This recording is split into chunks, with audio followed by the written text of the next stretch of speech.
Olá pessoal, vamos lá?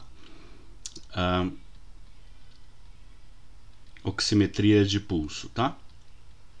A gente vai continuar falando da oximetria de pulso do ponto de vista semiológico, ok? Então vamos lá. O oxímetro de pulso, ele é aquele aparelhinho, acho que todo mundo já conhece, que ele vai dar a medida da saturação de O2. Às vezes vocês vão ver assim, SaO2. Esse Azinho seria de arterial. E ele vai me dar um valor, tá? Então, 98%. Isso significa que 98% do oxigênio está presente ligado à hemoglobina. Os outros 2% seriam então oxigênio difundido no plasma, nos tecidos, tá? Bom, então essa medida, ela é uma medida então de oxigenação. Então ela é uma medida indireta, por isso que eu vou botar esse símbolo aqui, de oxigenação tecidual. Isso significa dizer que se esse valor é baixo, eu identifico, por exemplo, a hipoxemia ou hipóxia. Eu vou usar aqui como sinônimos, tá? Mas o termo talvez mais adequado seria hipoxemia, que é hipo, baixo, de oxigênio, emia de sangue. E a medida que eu estou fazendo é a medida presente no sangue capilar e não difundida nos tecidos ou dentro da célula, e assim vai. Tá? Hipóxia seria um termo mais tecidual, mais celular. Mas tudo bem, aqui a gente vai tratar como uma quantidade baixa de oxigênio nos tecidos, vamos tratar como sinônimos, tá? Bom, beleza, tudo isso é muito bom, e isso é o que é interessante falar sobre a técnica da oximetria de pulso, mas a gente já tinha falado da outra vez que ela tem limitações, é uma técnica que tem limitações e a gente precisa conhecer essas limitações. Então, por exemplo, a primeira dela é que, como eu não tenho o valor da pressão parcial de O2, eu não sei se tem, por exemplo, hiperóxia, tá? Por causa da curva de dissociação da hemoglobina. A partir de certo valor de saturação de O2, você vai ter quantidades cada vez maiores de uma pressão arterial de O2 sem aumento da saturação de O2. Eu acho que eu tinha falado um pouco disso no vídeo anterior, acho que foi razoavelmente explicado. E eu também não tenho medidas de PaCO2. Então eu não tenho medidas ventilatórias, então eu não sei se o paciente está fazendo hipercapnia ou hipocapnia, que também são avaliadores da capacidade ventilatória do paciente.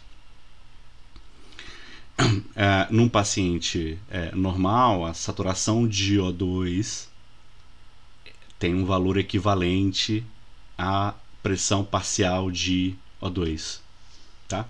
Mas uma série de fatores podem atrapalhar esse equilíbrio que há entre o oxigênio ligado na hemoglobina e o oxigênio difundido nos tecidos, tá? Pressão, temperatura, pH, tudo isso influencia nessa relação. A gente não está aqui para falar especificamente disso, mas a oximetria de pulso, então, é uma técnica limitada da avaliação da oxigenação tecidual. Tem uma vantagem de não ser invasiva, é muito cômoda de utilizar, é muito fácil de utilizar, é muito barato de fazer esse tipo de utilização. Outra coisa que é importante é o seguinte: a partir do momento que a saturação de O2 cai para menos de 90%, o valor começa a ficar menos confiável. Se tiver menor ou igual a 80, por exemplo, pode desprezar o valor, ele já não tem mais utilidade, tá? Porque não tá nenhuma, não dá para ter nenhum grau de confiança em valores tão baixos. Então, um oxímetro de pulso serve para ter valores, para identificar valores normais, ok? Os valores normais e os hipernormais, seria o valor com hiperóxia, por exemplo, eu não consigo também identificar. Mas os valores muito baixos de saturação de O2, esse valor começa a ficar muito pouco confiável. Isso também é importante que vocês saibam disso. E que não existe vamos dizer assim, um valor normal. Não há um consenso no valor normal. Eu tô falando isso, não há um consenso com relação ao dado fisiológico. Na prática clínica, no dia a dia, a gente, lógico, vai levar em consideração uma série de sintomas presentes do paciente, de outros sinais clínicos, das doenças de base, das comorbidades, para eu poder interpretar que valor que é aquele lá, tá? Mas a gente, na prática clínica, no geral, a gente fala assim, que no nível do mar, ok? Uma saturação de O2 menor ou igual a 95% é uma saturação de oxigênio anormal, ou quando há uma queda maior ou igual a 5% no esforço, aqui em repouso, e aqui no esforço, ok? Beleza. Então a gente leva isso como uma regra geral, só que a gente não aplica isso de forma isolada, tá? Eu vou dar um exemplo, por exemplo. Se o paciente tem DPOC e ele é um retentor crônico, ele vive com hipercapnia, ou seja, vive com um excesso de PCO2, uma saturação boa, ou, entre aspas, normal para ele, seria uma saturação que ficasse ali por volta de 88% a 92%, muito distante dos 95% que a gente tinha acabado de comentar.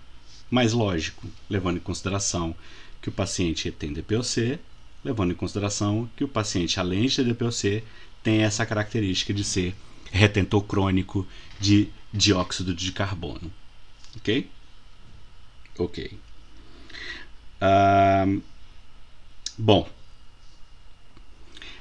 a medida de oximetria de pulso, ela está sujeita a artefatos de mensuração ou a erros na mensuração que são próprias da técnica, tá?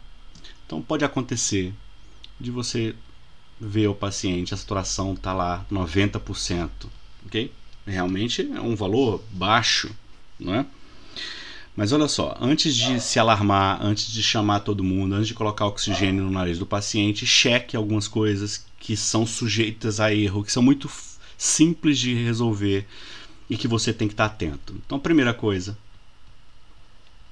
você checa o aparelho. Como é que você checa o aparelho? Mede em você. Se a medida em você é normal, provavelmente a medida no paciente vai estar certa, tá? Você estando saudável, você coloca o oxímetro em você, deu 97, 98, beleza, o aparelho está ok. Volta no doente, realmente, provavelmente o paciente está mesmo com 90% e a saturação tá baixa mesmo, né? Então isso é uma forma de você checar o valor, se o valor é real mesmo. Segundo, checa a onda de pulso. Então, o oxímetro ele produz lá no monitor uma onda de pulso, ok? Eu fiz ela aqui mais pronunciada isso aqui para mostrar para vocês que tem essa incisura dicrótica, ok? Isso aqui é uma onda de pulso normal. Se o paciente tem uma onda de pulso normal, o valor é confiável. Se o paciente tem uma onda de pulso anormal, mais ou menos assim, por exemplo, ou irregular,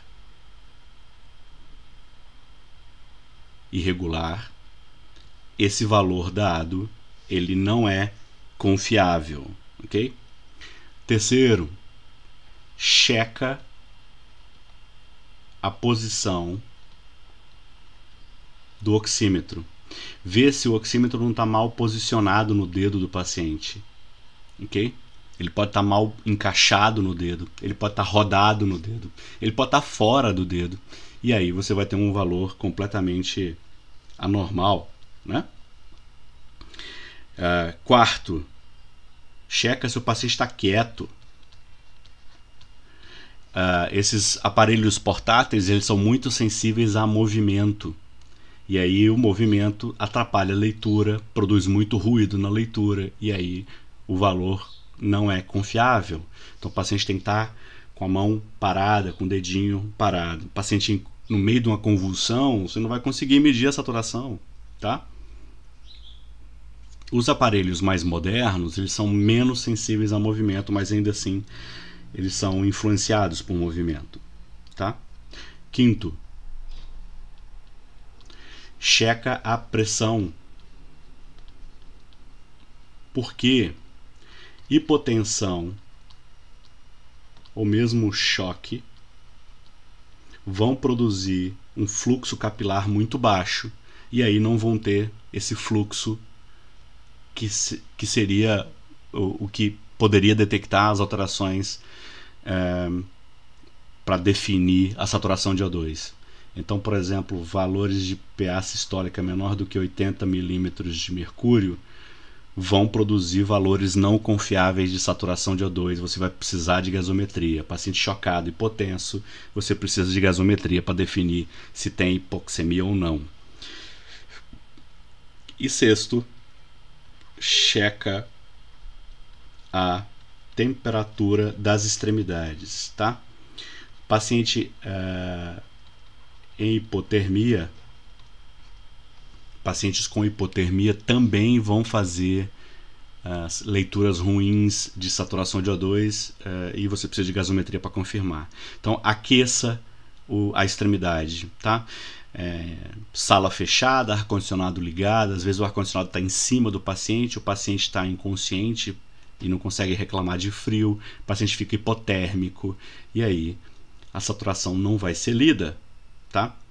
Tanto a hipotermia quanto a hipotensão e choque vão produzir ondas de pulso anormais. E aí você já consegue checar isso lá na onda de pulso, tá? Quando a pressão é suficiente, quando a temperatura e o fluxo é suficiente, a onda de pulso acaba sendo essa onda bonitinha, normal, grandinha. Ok? Então checa isso tudo antes de você ver se aqueles valores são realmente baixos ou se são falsamente baixos. Valeu? Eu acho que para hoje é só. Valeu, gente. Um abraço.